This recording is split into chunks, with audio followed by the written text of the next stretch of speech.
Some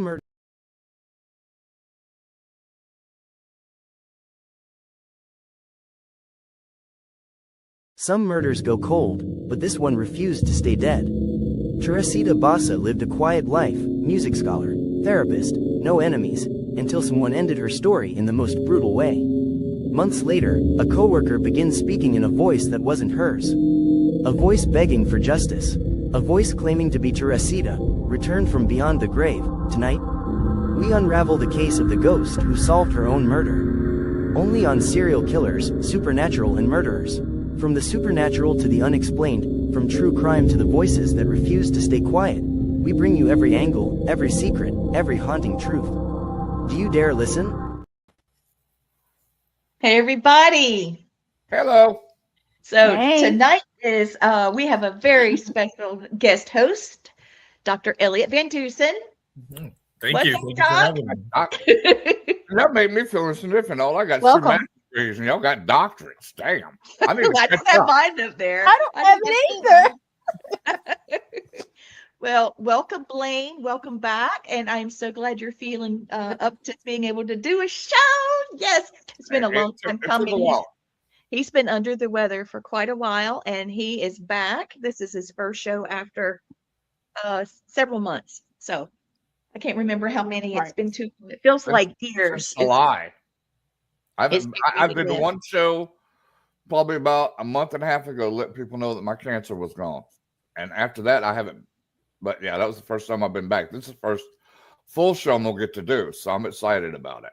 Yeah, we're excited you're here. Welcome back. Yes. So, Gwen, what do you think? This is going to be the first installment of Ghosts That Solve Their Own Murders. This is a great spooky holiday. Caught you with a sneeze there. Sorry, sis. I know. Sorry. All right. Okay. I was trying to hit the mute and sneeze, and it didn't work out, guys. So, Elliott, welcome. Welcome, Blaine. I'm so glad to see you back. It's. I'm glad to be back. It really is. Hopefully, I'm seeing some folks that are messaging me directly. Everybody's saying welcome. Welcome to the show, and welcome back, Blaine. So that's great. We've got a lot of people watching tonight. Let's see. We are talking about Teresita Basa, the ghost who solved her own murder. This is a chilling, true case. This is not made up. It's not written. It's not fiction. It's a true case of murder, possession, and justice from beyond the grave. You know, if I was her, I would do the exact same thing she did. Oh, yeah. She's a very strong, very intelligent lady. All right. So here we go. I got first slide. Here we go, Gwen. Take us out there. There we go. I can read it now. Okay. She was born in 1929 in, I'm going to butcher this, Dumanque? No, Philippines. She was a devout Catholic, musician, and respiratory therapist. I think that's awesome. She immigrated to U.S. in 1960s to study music, and eventually she worked in Chicago as a respiratory therapist at Edgewater Hospital. Wow, that's impressive. Raised in a wealthy Filipino Catholic family.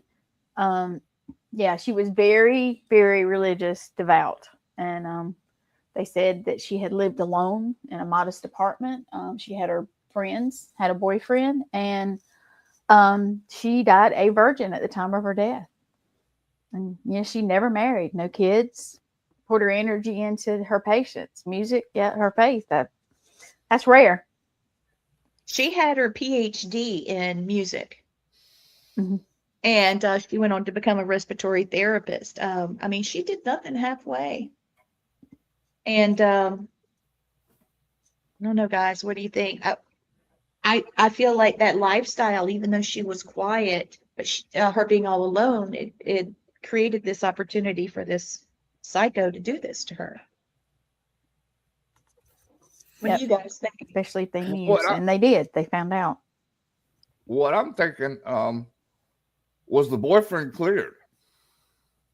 Yes, He was never even brought into it. I think he was out of town. I'm not sure. I don't know. I just felt he had something to do with it. Yeah. Well, here you go, Blaine. That's yours. I'll pull the banner down so you can read it. Okay. All right. 48-year-old, some say 42. Well, I added it up. She was born in 21 and died in 77. That's 48 years. Teresita Basa, a quiet, respectful Filipino respiratory therapist, was found brutally murdered inside her apartment at 2740 North Pine Grove Avenue. Firefighters responded to smoke coming from her unit. When they entered, they found a mattress on top of her body. Her body was partially nude. She had been stabbed once in the chest. The fire had been set deliberately to erase evidence. The apartment showed signs of staged sexual assault, but the autopsy determined she had not been raped. Her clothes had been removed to mislead investigators. Her personal items, including jewelry, were missing.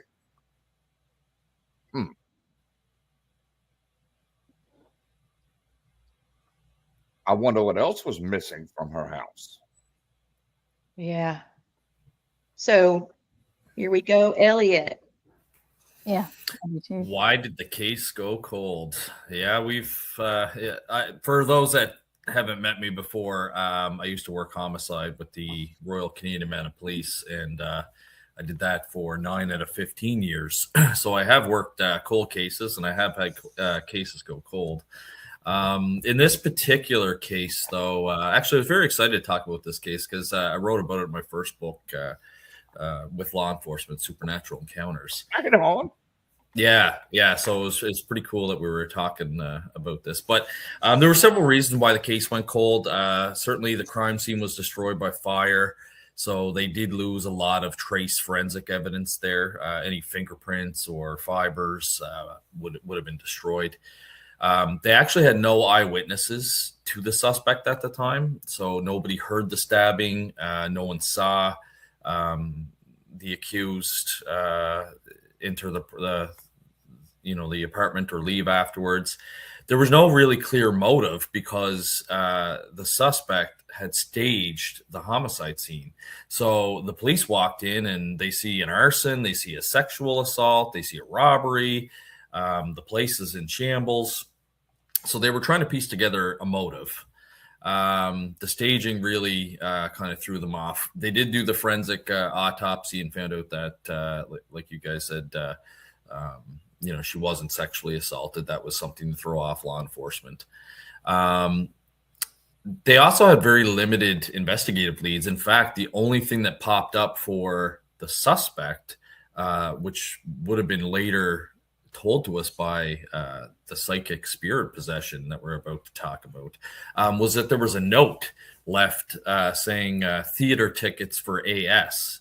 That was the only piece of kind of evidence that would later link Alan Showery, to this case, besides his confession and finding the jewelry that was taken.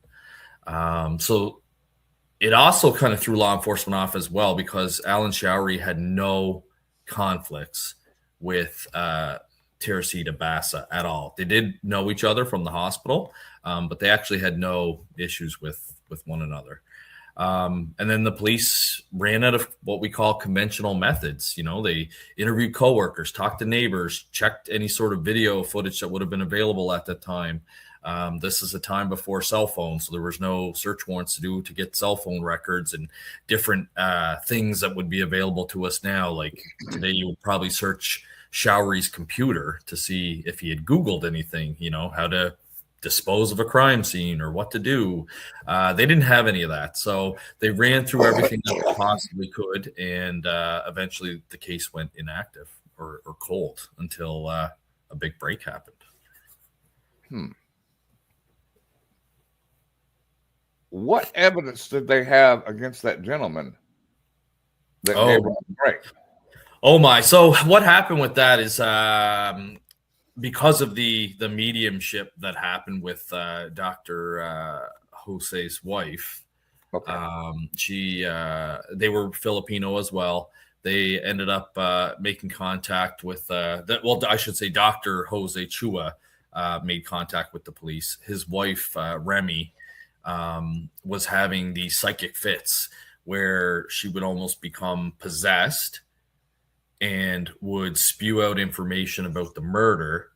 And then after a while, Dr. Chua figured that he should notify law enforcement. So he did. He invited them over to his house. They had come over. He was really nervous when he was talking to them, so he made some small chat with them. And then he flat out asked them, "Do you guys believe in ghosts?" And they kind of looked at him like he was crazy. And then he explained to him what was happening and some of the information that his wife had talked about. And it was very specific.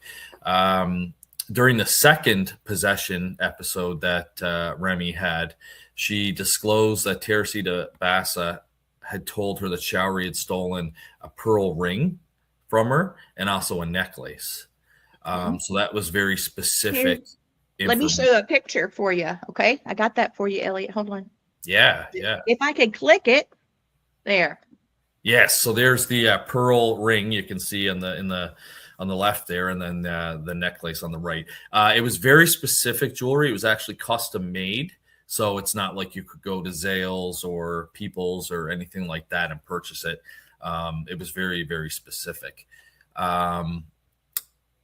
So that kind of led law enforcement to start looking at Alan Showery, because Miss Chua had provided that name, said, "Hey, this is who murdered Teresita Basa. This is what's missing." So they started to look at Showery. They brought him in for an interview. They used typical police interrogation techniques where they get the person to commit to a story.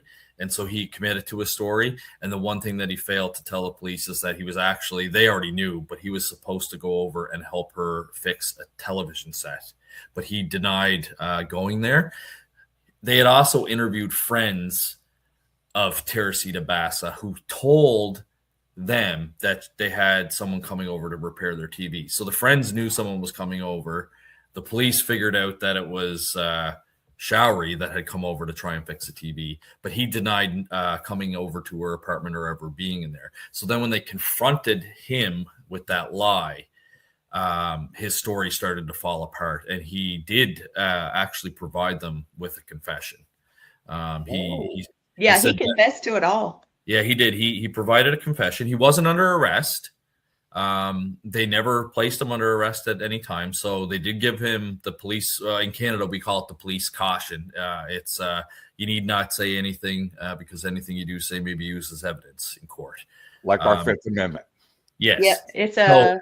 So they did provide that to him, but he continued to talk to them. So anything that he said was admissible in court. And he eventually told them that he had gone to the apartment to rob her.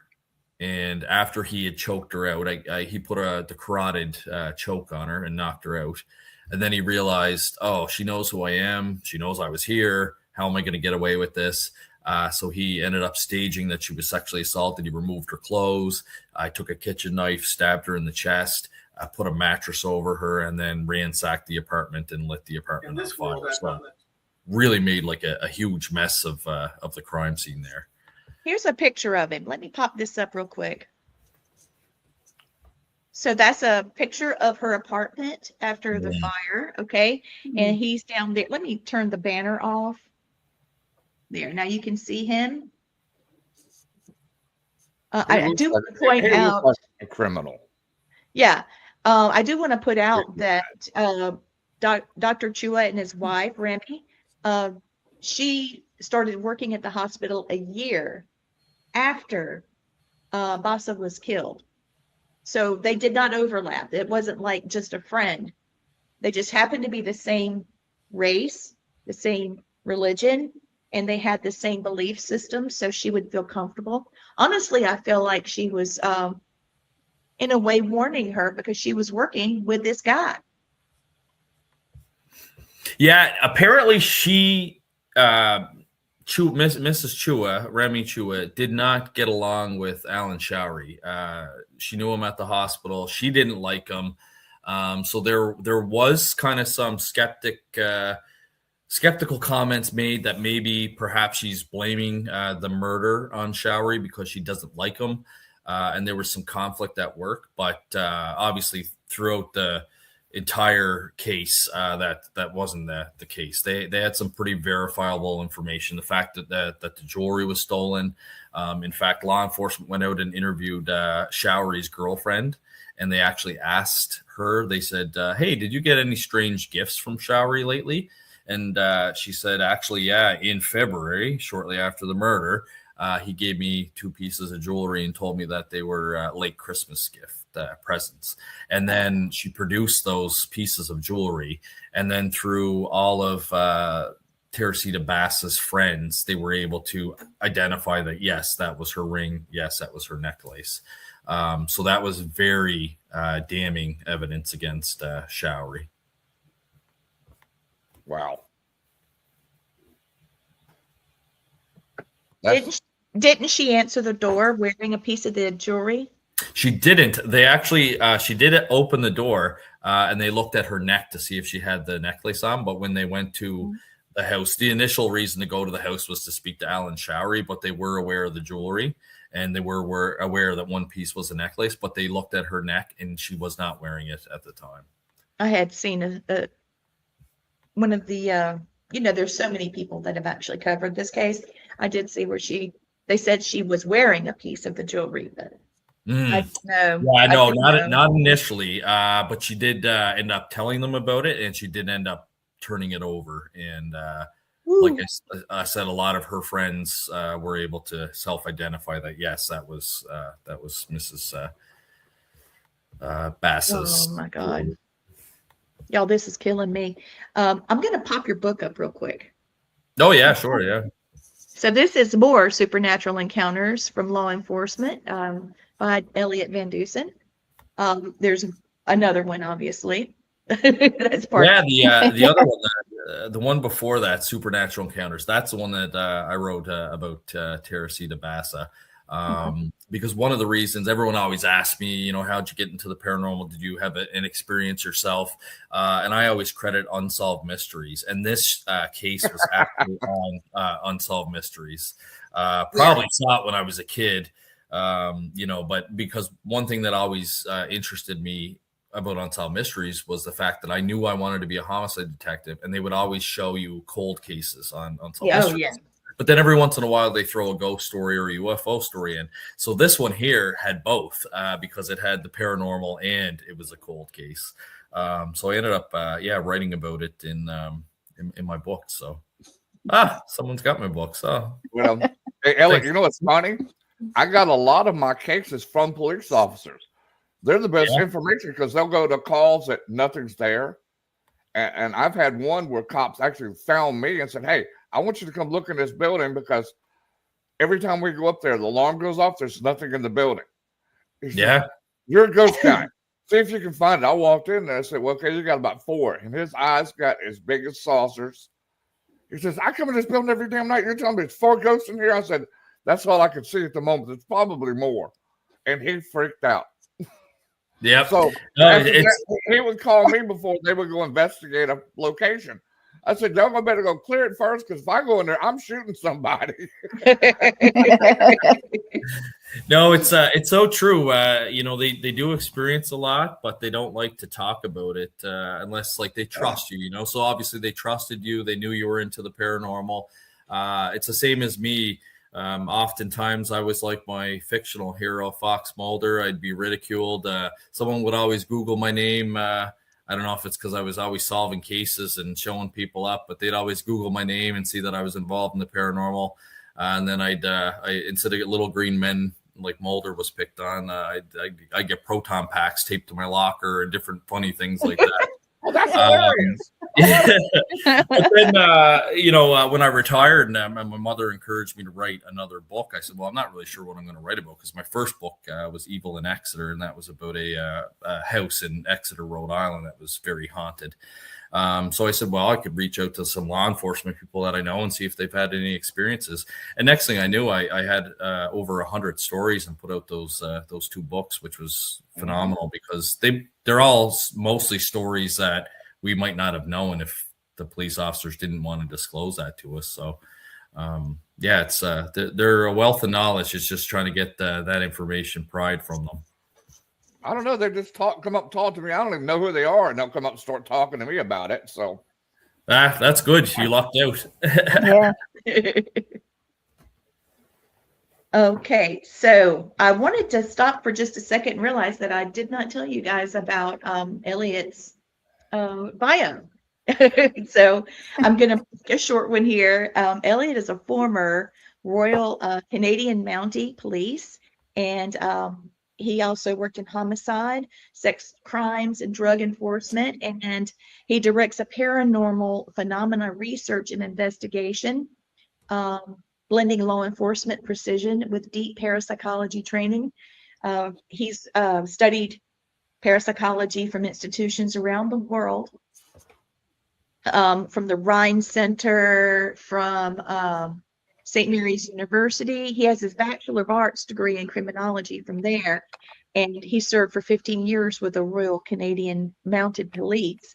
And then after that, he has his diploma in parapsychology from Stratford Career Institute, a doctorate's degree in parapsychology from the American International University, and then he's taken additional classes from Nova Scotia Community College, University of Edinburgh's Kostler Parapsychology Unit, and then the Rhine Education Center, and the University of Ottawa. And he's currently working on his Master of Arts in Counseling Psychology degree from Yorkville University. He's also been featured in Discovery Channel, The Globe and Mail, The Daily News, The Chronicle Herald, and several podcasts and radio stations. And he was featured on the show that we met on, Repossessed, that was on Canadian. Yeah. Yeah. I was also on Repossessed where I got to meet Lee. And yeah, we had a great time. That was awesome. And that picture was unbelievable. And it had the symbols up under. We would have never seen it if we hadn't just been in a certain light. It's really. And you need to show everybody the picture because everybody can't picture it in their head like you can. Yeah, it's a painting. I'll see. It's actually a painting. If you guys can see on my screen there on the wall, the red painting on the wall. I do. okay. Yeah, that was the one that was on the show. And like Lee said, in Repossessed, when it hit a certain light, I think Mo might have shined a flashlight on the back of it. There was an entirely different picture than what's painted on there, which I didn't even know. That happened like live on camera while they were filming. So, yeah, it kind of took me for a little surprise. But very interesting. You know, sometimes people will sketch out with a pencil what they want the painting to look like. And then later they'll go back and paint, but you can turn it around and still see. Yeah. This was nothing like that. The only other thing I can think of, too, is that she had another scene that she was thinking about doing and then just totally scrapped it, because that happened a lot. Yeah, she could have reused the canvas, but it was still cool nonetheless. Oh, yeah. Yeah. There was just a lot of symbols inside of there that created a lot. So how old is the painting? Because I cannot remember every detail. How old is it? It wasn't that old, actually. I think I came into possession of it in, I want to say it was like around 2002 or 2022 maybe. Okay. It was shortly. I had received it just before we filmed for the show. Really, wasn't that? What's the painting? I missed it. Oh, Nathaniel, it was a painting called "When One Door Closes." A lady from Calgary, Alberta, had painted it, and whenever she's going through a hard time in her life, she likes to paint things. So she had just beaten her addiction and had painted this beautiful red painting. I thought it was gorgeous. She went on one of those like paranormal kind of Facebook groups, and she said that she was having trouble with the painting and wanted to know what to do with it. She was talking about disposing it, and she thinks it might be haunted. So I reached out to her and I said, well, what's happening? And she explained it, and it kept falling off the wall. It kept like being thrown off the wall. In fact, once it hit her husband. So I said, okay, so that's interesting. I said, I'll pay to have it shipped here if you're looking to get rid of it. And I explained to her about if there's attachments to it. And, I obviously run a paranormal research organization, so we keep it here safe in the office and can keep an eye on it. So she did, but even through the process of trying to ship it to me, she had gone to Staples to get some packaging material. She was almost T-boned. She got the material, packaged it up, left it in the van for the night at her mom's house. When she went out to the van the next morning, somebody had tried to break into the van and rip the door handle right off the van. She sent me a photograph of that. Then while she was at Canada Post, she was trying to ask me how I wanted it sent. And, you know, like they've got like overnight for like $3,000. And then, you know, Yeah. 2 days later, you know, $50. And so anyway, I said, just send it economy. Like, yeah, that's okay. But as she was trying to text it to me, her phone kept glitching out and resetting. And she ended up having to call me because it's almost like something was preventing her from communicating with me. So then I received it, and I haven't had any issues with it at all. No. It's been hanging in my office. I think it was person-centered. Yes. Elliott, I was about to say the same thing. That was the reason it fought it. The spirit that was attached, that painting is attached to that person you got it from. Yeah. Once you got it, the spirit's still with the lady. I can tell you that now. It hasn't moved. It went to another object. Yeah, I think so too, Blaine. I think it was a person-centered phenomena, not so much the item itself. Yeah, and it was the entity was attached to her. It even helped her paint the painting because it wanted that satisfaction of expressing, I'll say it now, his view. Okay, because it was a male. It's still a male spirit. Okay. Mm-hmm, mm-hmm. If you like, I'll tell you what his name is. Go for it. Yeah. His name is Ronaldi Ephraim. He's coming through real strong to me right now. Ronaldi Ephraim. Okay. And he attached himself to her. He liked her energy. And when she was going to get rid of the painting, it made him mad because he felt like he was slighted because she was giving away something that was he helped create. It bruised his ego. And he's still pissed about it. But he won't do anything to you because he's not attached to you or that painting anymore. Once he got put in the envelope and left, he left the painting. And now he's probably sitting in a lamp or a bed, something in the bedroom, but he's still there. You know, that's interesting. I should reach out to her and see if she's experienced anything in her home. Not that I'm looking for any casework. We seem to be swamped as it is. Yeah. I thought after September, October, things would slow down for us, but it's been pretty steady. Elliott, they never do. No. I me and Lee get calls every day on cases around the world. So yeah, we do. So I was thinking that she may have what I was trying to say during the show. In the process of painting the portrait, I often wondered if there was a talismanic haunting where it's very similar to automatic writing. Okay.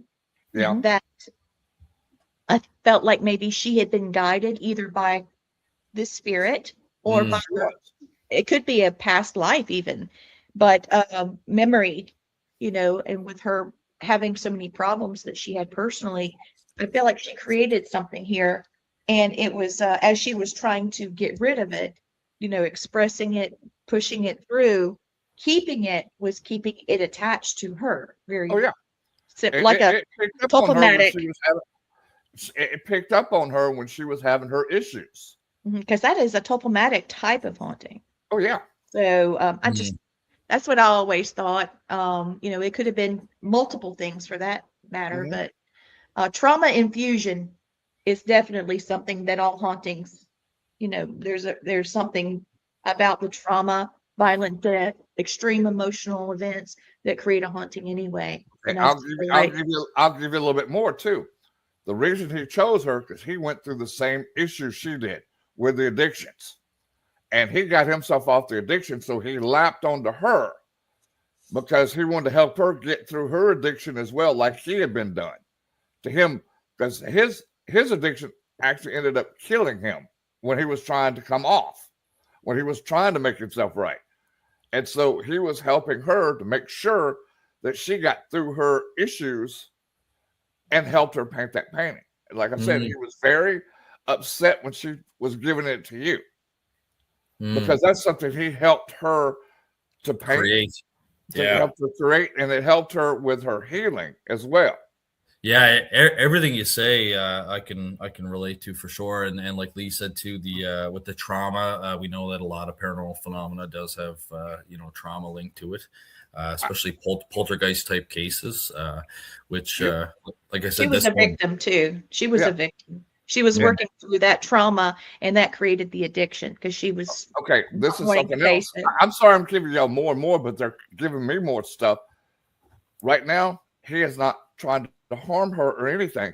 He right now is a protector of her. He is more like I'm not going to say a spirit guide because he's not a spirit guide yet. Right. But he is one of her protectors, and he is there to help her keep her sobriety. He's like an unofficial guardian angel for her, kind of watching. I like that. Yeah. That's exactly what it is. That is exactly what he is. Yeah. Oh Lord, I need about but he's 1,000 working of those right now. ours is sitting there looking like this, going, "Oh God." Well, that's that's very interesting, Blaine. I appreciate you sharing that information. I finally have all your problem, books. That was on Amazon. Here's the first one that I did not put up. Let me turn the banner off so you can see. Yeah, that's the one with Teresita Basa in it. Okay. So everybody watching, go order it. Here's the second one. They do make great Christmas gifts. Yes, they do. Yeah. Plug it. Those Plug it. Okay, and then here's this one, Evil in Exeter, yeah. Exeter. Yeah, that was the first book I wrote. It was a pretty wild investigation that I did at a private house in Exeter, Rhode Island. I struggle with calling it a demon case, but if you look at the demonology literature, it certainly matched that.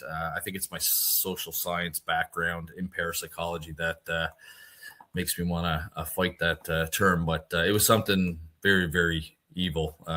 We'll just call a malevolent spirit because a lot of those. I haven't encountered anything like that case since then. We'll have to talk about it. We'll have to talk about it. Yeah. I would like to know more. Now you got me all intrigued. Get me back on the show on time, and we'll talk about that one too. I could probably take the whole hour talking about that one. That sounds great. I love to hear it because I like to hear other people's experiences with malevolent spirits and see what kind of similarities we have. Because I've had some that will come out and talk in a demonic voice, and I see the real them. And I'll tell them, okay, now can you talk in your big boy voice? And I've had two brothers that were spirits. They were just nasty little sons of bitches. Yeah. They were mean to their mother. They were mean to their brothers and sisters, the rest of them. And what got them to calm down was their actual mother coming up and slapping a knot upside both of them's head. Whack. That was the funniest thing. When a spirit's mama comes in there and sets him straight. I'm 60 years old and my mother was still here. I'd hear her voice and I'd be like, "Yes, ma'am." That's what they did. And you know how little my little Filipino mom, is. And I'm just glad she loved me. She loves you. Mama passed last year. And that's why this case was so personal to me, because something about Basa reminds me a bit of Mom. But it's not just Basa, it's also Remy, because Mom had those gifts. Yeah. And I find it very intriguing of how the Catholicism in the Philippines has also embraced part of the original religion of the islands. Yeah, it's no different than with Latin America with sangria or voodoo, because they combine both Catholicism and natural stuff. No different than what the Romans did when they started Christianity. They incorporated a bunch of pagan beliefs in the system to keep people together. So it's been going on for millennia. Yeah, it has. Yeah, the interesting thing about this case too is I don't know if Mrs. Chua had any other psychic experiences after this case. There's not a whole lot of information out there about her. Same with Showery. He did end up so he did go to court. There was a mistrial, but the defense told them that the Crown, or we call them the Crown up here, but the prosecution down there, the prosecution was going to try it a second time, and his defense lawyer told him that he probably would not survive a second trial. So they decided to plead guilty before the prosecution decided to take it to trial for a second time. So he did go to jail. He did serve his time. And then I know after that, he did go to California to stay with some family for a little while. And then he went back to Chicago. And the last we heard about him was sometime in the early 2000s. He was in New York City at some point. And then after that, he drops off the face of the earth. But I'd be curious to see if Mrs. Chua had any other experiences, because this was a big one. It was basically a form of spirit possession. Because she had all the symptoms of it. Even when she would come out of the trance, she wouldn't remember what she said. She wouldn't remember going into the trance. It was all based on her having, Mrs. Basa possess her, and then she relays the information to Dr. Chua. And then the third possession that happened is when they approached the police and told them all the information that was happening. So, yeah. You know what's funny, Elliott? The reason she didn't remember, it was not meant for her. Lee taught me this a long time ago. It was meant for her to tell Teresa's story. And that's what she did. And when she told it, she was done with it. Because it wasn't meant for her at all. It was meant for her to get justice for Teresa. Yeah, it's a very interesting case. It hasn't been really disproven from a paranormal standpoint. It is actually a very strong case, and it's still referenced quite a bit in parapsychology and criminology, really, because the judge at the time when he was listening to this, there was no other cases like that in the state of Illinois where basically the police are relying on psychic information to make an arrest and run a prosecution. This was like one of the first cases that Illinois dealt with this case. So it's a very, very interesting case. Yeah, it is. It is very interesting. Check this out. I got this quick slide. Okay, so this is when Teresita's stolen jewelry was retrieved. And if she had been fabricating the story, she would have needed inside knowledge, which she did have. But Remy and her husband barely knew Showery. They did not know what jewelry Teresita was missing. They did not know who Showery was dating. They did not know, and she produced a name. Okay. They did not know he had financial problems. They did not know he had been in Teresita's apartment that day. And from that, the detective said someone told them the truth, even if this explanation makes no sense. Yeah. So that was the words from the police. The evidence, the big evidence in this was the jewelry. That was absolutely devastating to Showery, just because the pearl ring and the necklace were so unique and they were custom made. And the fact that they were found in possession of his girlfriend, Yanka. So that really did a number on him. He also, like we said, confessed to it and had tried to give an alibi, which fell apart because he said that, he didn't go fix her TV when he actually did. His girlfriend also said that he doesn't know how to fix electronics, so it made no sense that he would go over there to fix her TV. The fact that, again, if they had run a second trial, he was most likely going to be found guilty the second time. So discussion with his lawyer led to him pleading guilty and getting a bit of a lighter sentence. But certainly this case all hinges, if you look back at it, it does hinge on the spirit possession of interesting. of the information coming out. Yeah. What did it do? Play down the manslaughter? No, here we go. Here it is for you. There you go. Yeah, 14 years for murder. He had additional time for robbery and arson. His total sentence was described as 14 to 22 years. Wow. But the murder charge itself was 14. He was paroled in 83, and if you do the math, he only served 4 years, y'all. Gotta love Illinois justice. That burns my butt. That burns me. It's funny. A drug dealer gets more time than somebody that murdered somebody. So they gave him 4 years, probably gave him awful good behavior. And since there are a bunch of dumbasses in Illinois anyway, my wife's in there, so I can say that. Don't hold back, Blaine. No, don't hold back at all. Especially in Chicago. I mean, I'm sorry, you murder somebody, 14 years ain't enough. And then you will give them a 4-year sentence and let them go and let them, No, they should have let his ass rot in jail. He should have become somebody's prison bitch the second day he was there. Thank you. That's why I wanted you to. It's shocking that, that he, he got out or that he made it out alive too. A lot of them don't make it out of jail because they obviously have their own altercations in there. But very sad case because, like you said, it sounds like Mrs. Basa was just a very hard-working newcomer to America. She had come to America to restart her life, make a better life for herself, and it's tragic. And he did confess that he needed rent money. The rent was due. He lived about half a mile from where Teresita Basa lived. He was living with his girlfriend, and the rent was due, and he needed rent money. And the sad thing is I think he walked away from her place with $30 cash and those 2 pieces of jewelry. It's almost like a very stupid murder because obviously there was other valuables still left there that he could have taken.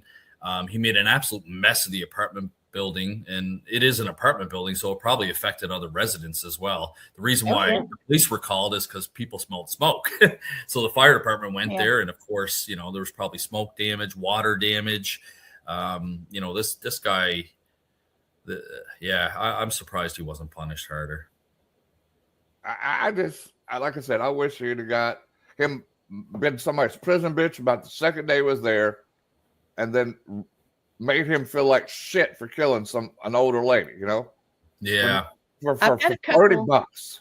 Would you like to see the newspaper clippings?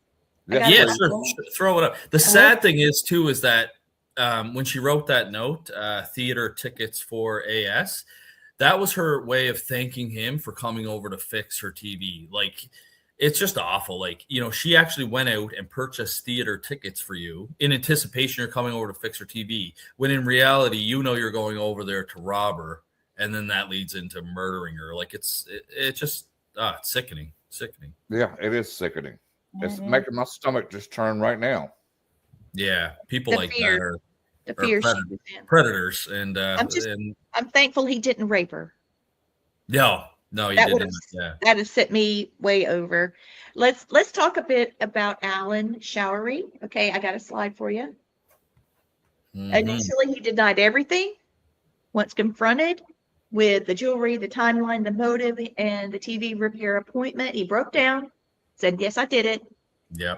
If the possession had been a lie, coincidence, or delusion, it would not have matched evidence exactly. It was perfect. And here's another quote from the police. We acted on information provided to us. That information turned out to be correct. Okay. Yeah. The detective too, the main detective on the case, it was Joe Stahula. He actually was quoted as well. I had it in my book. He expressed skepticism about the mediumship of Remy Chua, but he was quoted as saying, "Nonetheless, everything here is completely true." Yeah, I saw that. Yeah. Isn't that awesome? Yeah. Yes. He got believed. Yeah. Well, here's the thing. Not only did he got called out, but it scared the stuffing out of him because here we go. After prison, Alan Showery did not build a new life. He hid his life. I used AI to try to build a psychological profile, and based off of this case, and it said that he was avoidant, he had low empathy. He was an offender with low empathy who feared exposure more than he feared justice. He slipped into the cracks of society, changing addresses. He moved to New York, by the way. I see you got that in there. That's perfect. Yeah, because I know when he got paroled, he did go to California with family for a little bit. And then he did make his way back to Chicago. And then the last known location for him was New York. And I noticed you had on there, too, possibly changed his name or, lived quietly, which I think is completely right. I would say that. Good. I'd say that if he is still alive, he's definitely flying under the radar today. Yeah. Well, I knew you had covered this one, and so I wanted to make sure I had as many details as possible because I just didn't know. It's our first time doing something like this together, so I wanted it to be right. But it was great, yeah. And like you said, I think you're right. I think his personality, I don't think that he would like that kind of exposure. So he probably, does live a very quiet life after this. And just look at how disgusted we are. So if anyone, Googled him and found out what he did to this poor lady, he's not going to be welcome with open arms, So. Yeah. And what would happen if he met a woman and she demanded total transparency and the truth? He told her for $33 and a couple of pieces of jewelry he gave to his girlfriend. Well, that's just it. Those are trophies. Can you really trust this guy? Like he murdered somebody for $30 and 2 pieces of jewelry. And this woman cared about it. Yeah. He had been her handyman because she was in her 40s, never married, here by herself. He was a guy from work, needed the extra money. She thought she was helping him, and she ended up being a victim. I hope he died miserably. I hope nobody, grieved for him. I hope nobody claimed his body. Nothing but ugly stuff for that guy, because I'm hoping a crackhead shanked him in New York.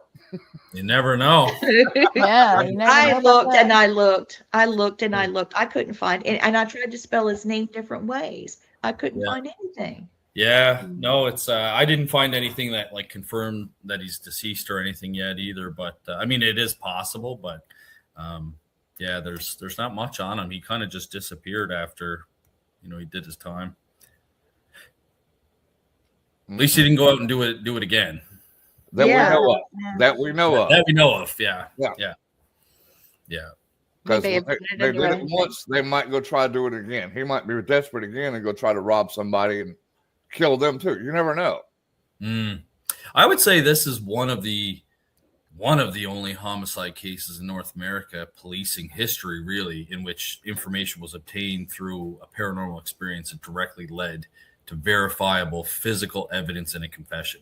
We're always, whenever we have a medium on a case, we're always hoping that they can give us something that we can corroborate. And it doesn't happen a lot of times. You can't. But I have a medium in my organization, Jody, and she's been really good. There's been cases where she's given us information and we can't corroborate it, but there's also been cases where she's told us that there's a male, he died of a heart attack, he lived at this address, he died at this address, and sure enough, we start digging through archives and boom, find the death certificate, which confirms all that. She's had some amazing hits, but this case here, like I said, it did go legitimately cold, and because of that spirit possession with Dr. Chua's wife, that is the whole reason why this case got broken open, was the paranormal. So I went on Ancestry to try to find this guy, okay? Because I have been looking and looking. Yeah. I went on Ancestry, and you know how, oops, sorry, I kicked my laptop. All these records indicate that, no birth date for him. None of the archives of the trial Well, Ancestry has him March the 25th, 1946. He was born in New York City and he died in Brooklyn in 1995. Oh, get out. Yeah, and his parents were listed under a different surname. So, not sure what to make of that. His mother was Shirley Henry. Father was Ernest Cambridge. But his name is spelled the same. I'm trying to find out what he died from. I am so excited. I don't know why I decided to go to Ancestry, but here I am. You think all over here is shanked in the face. That would be cool. Do you think he lived under another name? I'm sure he did. Most of the time?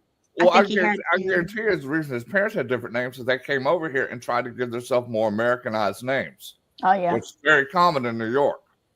Well, he didn't. He was born here. He's born in New York. She was the one that came over. Doggone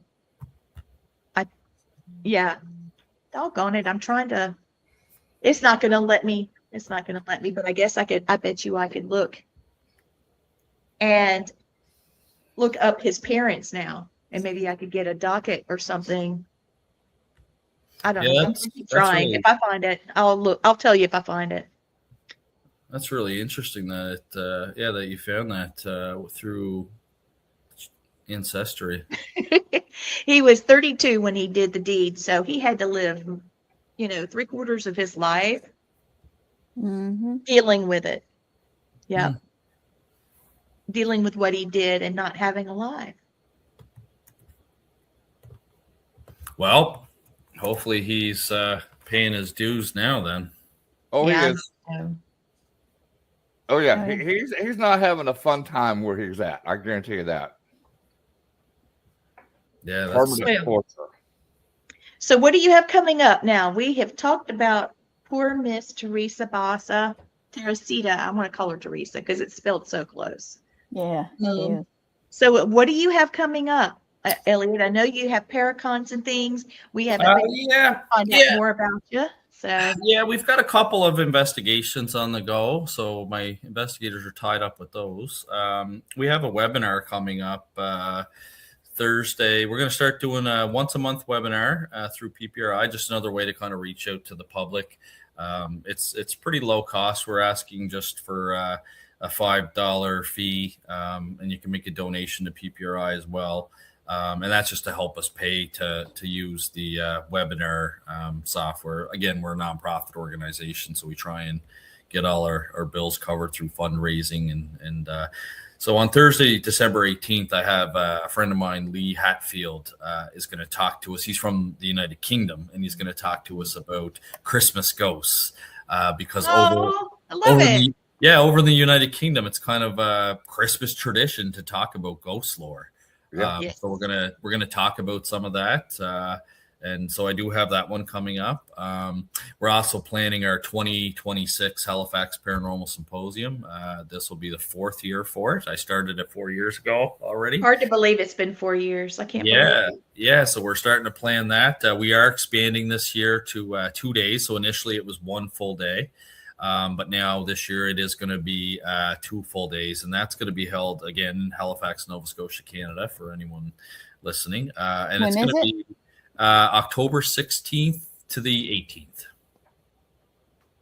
It's around my birthday. Oh, it is. Perfect time. Yeah. October 20th. So that's interesting. Yeah. It'll. I think it'll be great. Like I said, each year we bring in different guest speakers. We bring in different topics. We've had demonology, we've had psychokinesis, we've had ghosts and hauntings, we had Ouija boards, we had electronic voice phenomena, Bigfoot, cryptozoology. So this year we're looking at doing a whole bunch of different topics, and I'm just in the process of waiting to hear back from our guest speakers that we reached out to. So, if you follow my website, ppri.net, that has all the details on there for everything to get in touch with me, get in touch with anyone from my organization. We're always doing something, whether it's investigation, research, or education. Those are our 3 priorities. Right on. Yes. I keep thinking about our girl here, Teresita, and he killed her to keep her quiet, but yet she had the last word, right? No. Oh, she did. She had the last word, and she had an impact on him for the rest of his life, and I hope he's having to deal with it. I hope she's able to confront him. Lee, I like how you worded it earlier, Lee, like how much like of a strong woman she was. Like she was so strong that she like possessed one of her coworkers and got her story out. That's how strong this woman was. And Yeah, she was. I think that's awesome. Like my hashtag for tonight is witness possessed. You got it, Lee? You got that? Witness possessed. Yep. Oh, I love that, Blaine. Yeah. I think it's fantastic. And I hate that the lady died because I have a strong love for Filipino people because they've always been very nice to me and always treated me like I was family, fed me, make sure I served in the military with a whole lot of Filipinos. And I've never had a bad experience with a Filipino person ever in my life. Oh, they're always so friendly. They're always so chipper. We have a lot of them in Sydney, where I live here, Sydney, Nova Scotia. And yeah, they're always so friendly. They're always so chipper. We got invited to Meadow. My daughter, she's 5, had a birthday party, and it was a Filipino family. And they made a bunch of like Filipino dishes. I don't even know what I was eating, but it was so good. Oh, all of it was good. I was eating these like deep fried rolls and like lumpia, all this stuff. Yeah. Oh, it was amazing.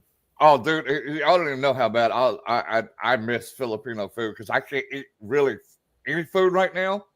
I would kill somebody for some lumpia or some chicken adobe right now. Oh my god! Yeah, there was a chicken dish. I wonder if that's what it was. There was a chicken dish there. Yeah, so good.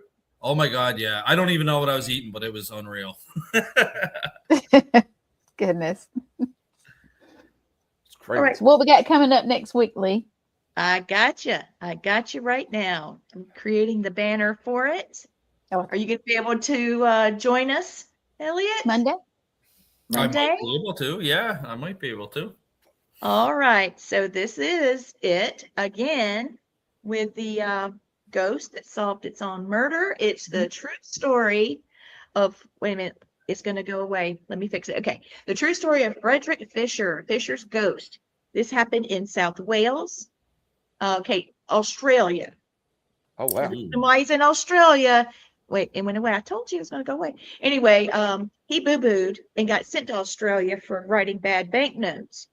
When it was still a prison colony. Okay. Yeah. And after that, he's over there and he disappeared. And people trying to figure out what happened. But then all of a sudden, a man came into a bar. Sounds like a joke, right? He came into a bar, but he was very shaken, and people were like, "Dude, what's wrong with you?" And then it hit the fan. So join us next week. Interesting. Very interesting. It is. That'll be a good one. It will. And it's a lot older than the Basa case too. So no. Yeah. Did you cover that one in your book? No, I didn't actually. No, I'll have to do some research on it after the show. Yeah. Well, you know what's funny? Everybody in Australia, the ancestor was a criminal. I know. That's funny. Australia started out as a penal colony, and now look at it. He said penal. No, I'm joking. I'm being silly. It's so crazy.